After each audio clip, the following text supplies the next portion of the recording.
Well, Rina Shah is a political strategist and distinguished commentator in the United States. Rina, welcome. Lovely to see you. Well, look, we're all sitting around here waiting for something to happen. We were hoping to see live pictures of voting. There aren't any, presumably because lawmakers are not voting. What are you hearing? What's going on?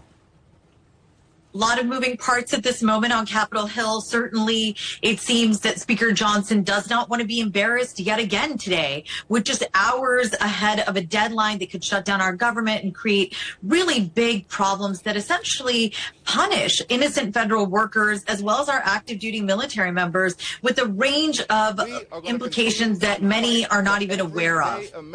Just explain to us, why did the House reject this Trump-backed funding bill?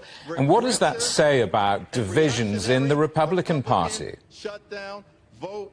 Well, simply put, the debate about raising the debt ceiling is about two opposing visions of what is fiscal responsibility.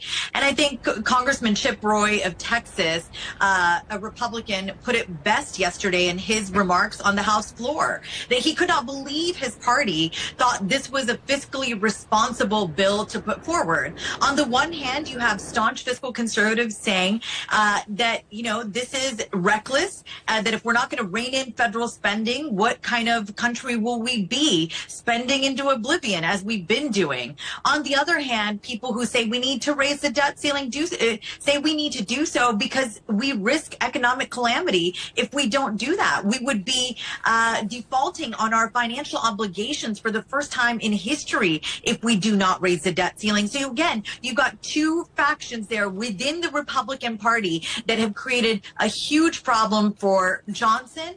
And frankly, what I think happened last night was that he did not have his finger on the pulse of his own Republican caucus when they put forth that second, quote unquote, renegotiated bill that was backed by President-elect Trump and Elon Musk at the 11th hour, but did not include any Democrats as the previous bill earlier in the day yesterday did. Obviously, this excites journalists and people into politics.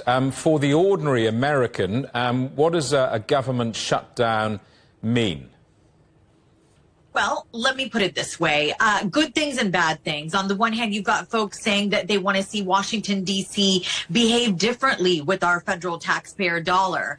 But on the other hand, those folks most affected by it are not huge in number.